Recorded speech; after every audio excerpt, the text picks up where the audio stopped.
गुरुजी, शुक्राना गुरुजी, अनंतम अनंतम शुक्राना गुरुजी। गुरुजी के चरणों में कोटि कोटि प्रणाम और सारी संगत को जय गुरुजी। संगत जी, इस चैनल पर गुरुजी के प्यारे प्यारे सत्संग सुनाए जाएंगे। गुरुजी के सत्संग सुनने के लिए चैनल को लाइक, शेयर व सब्सक्राइब करें व बेल नोटिफिकेशन ऑन कर लें ताकि जब भी कोई प्यारा सा सत्संग हो वो सबसे पहले आप तक पहुँचे। संगत जी, यदि आप भी चाहते हैं कि आपका सत्संग गुरुजी की प्यारी संगत तक पहुँचे तो आप भी अपना सत्संग साफ राइटिंग में हिंदी में लिखकर नीचे डिस्क्रिप्शन में दी गई ईमेल आईडी पर भेज सकते हैं। आपका सत्संग भी गुरुजी की संगत तक शेयर किया जाएगा। संगत जी, गुरुजी के सत्संग में किसी न किसी संगत के लिए ब्लेसिंग छुपी होती है, इसलिए सत्संग को पूरा सुनना चाहिए, बीच में नहीं छोड़ना चाहिए, क्योंकि गुरुजी कहते हैं कि सत्संग बीच में छोड़ने से ब्लेसिंग भी अधूरी रह जाती है। संगत जी, अगर आप चैनल पर पहली बार आए हैं तो सत्संग अच्छा लगे तो चैनल को लाइक करें व अपने दोस्तों के साथ शेयर करें व सब्सक्राइब करना न भूलें ताकि हम सब गुरुजी के सत्संग सुन पाएँ। संगत जी, गुरुजी की कृपा अपनी प्यारी संगत पर बनी रहे, इसलिए जुड़े रहें, स्वस्थ रहें, मस्त रहें। जय गुरुजी। संगत जी, ये सत्संग एक आंटी जी का है। आंटी जी कहती हैं कि सत्संग की शुरुआत मैं मंत्र जाप से करना चाहूँगी। ओम नमः शिवाय, शिव जी सदा सहाय। ओम नमः शिवाय, गुरुजी सदा सहाय। ओम नमः शिवाय, शिव जी सदा सहाय। ओम नमः शिवाय, गुरुजी सदा सहाय। संगत जी, आंटी जी कहती हैं कि एक बार मेरी मम्मी को सीने में बहुत तेज़ दर्द हो रहा था। हम यही सोचते रहे कि सर्दी की वजह से दर्द हो रहा है।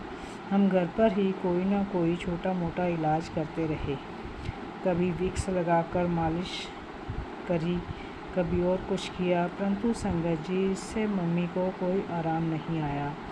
इसके बाद संगत जी, मैं और मेरा भाई मम्मी को हॉस्पिटल लेकर चेक करवाने के लिए लेकर गए तो संगत जी हमें पता चला कि मम्मी को साइलेंट अटैक आया हुआ है।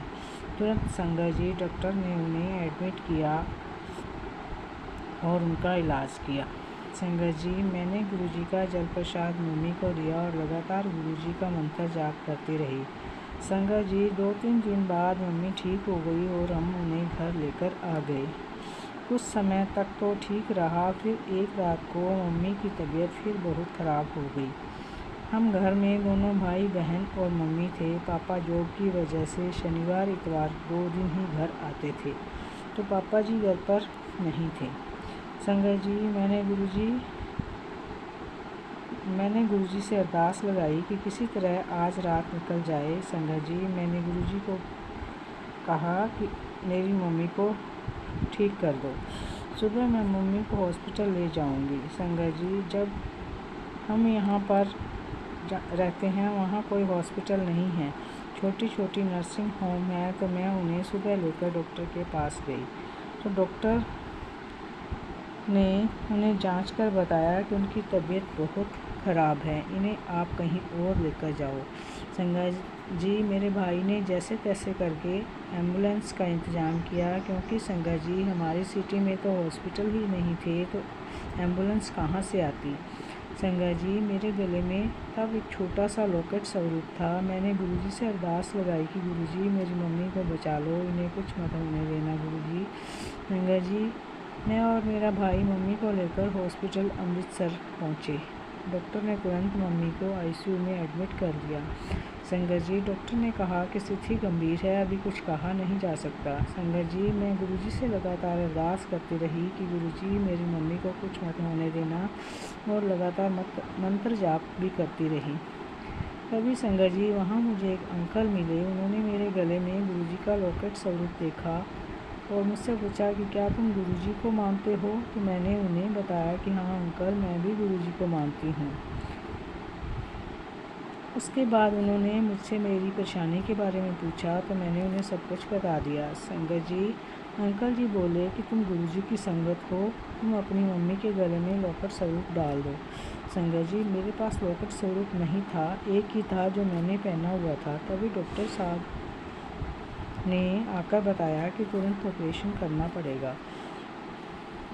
मेरे पापा भी यहाँ आने के लिए छुट्टी की कोशिश कर रहे थे, जो उन्हें नहीं मिल पा रही थी, परंतु किसी तरह वह यहाँ आई। संगत जी, मम्मी आईसीयू में थी तो अंदर किसी को आने नहीं दिया जाता था। हम भाई बहन मैं और एक बार मेरा भाई मम्मी को देखकर आ जाते थे। हम कर ही क्या सकते थे, क्योंकि मम्मी को होश में नहीं थी।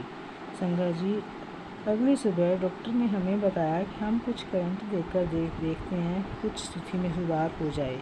संगत जी, इससे पहले मैं मम्मी की जो पैंट पहनी हुई थी उसकी पॉकेट में गुरुजी का लॉकेट स्वरूप रख दिया था। मम्मी को करंट दिया गया। इससे संगत जी, मम्मी का पूरा शरीर हिल गया और वो बहुत कष्ट झेल रही थी। संगत जी, उस रात मुझे गुरुजी ने ड्रीम में दिखाया कि एक कीड़ा मम्मी के बेड के नीचे है और वह चलता चलता उल्टा हो जाता है। वह पूरी कोशिश करता है सीधा होने की, परंतु वह सीधा नहीं हो पाता, तो उसके सारे पंख टूट जाते हैं। कुछ समय बाद किसी तरह वह सीधा हो जाता है, परंतु फिर वह मर जाता है। तभी गुरुजी मुझे कहते हैं कि इस कीड़े के कुछ कर्म काटने वाले थे, तो मैंने तेरी मम्मी के कुछ कर्म उस कीड़े को दे दिए, जिससे उसको मुक्ति मिल गई, और तुम्हारी मम्मी को अगला जन्म कीड़े के रूप में मिलना था, इसलिए मैंने उसके कर्म काटने के लिए उसका कष्ट कीड़े पर डाल दिया। इससे तुम्हारी मम्मी का कष्ट भी कट गया और कीड़े को भी मुक्ति मिल गई। इस प्रकार गुरुजी ने मेरी मम्मी पर अपनी कृपा करी। जय गुरुजी, शुक्राना गुरुजी। संगत जी, ये सत्संग एक और आंटी जी का है। आंटी जी कहती हैं कि सत्संग शुरू करने से पहले मैं मंत्र जाप करना चाहूँगी। ओम नमः शिवाय, शिव जी सदा सहाय। ओम नमः शिवाय, गुरु जी सदा सहाय। संगत जी, आंटी जी कहती हैं कि एक दिन उनकी बेटी स्कूल से आई तो उसे 102 डिग्री बुखार था। शाम को हम उसे डॉक्टर के पास लेकर गए, परंतु संगत जी, मेरी बेटी के गले में बहुत तेज़ दर्द था। वो ना तो पानी पी सकती थी, ना ही उससे खाना खाया जाता था। संगत जी, वो कुछ भी निगल नहीं पा रही थी। संगत जी, मैंने गुरुजी से अरदास लगाई कि गुरुजी, मेरी बेटी को ठीक कर दो, वो कुछ भी नहीं खा पा रही है।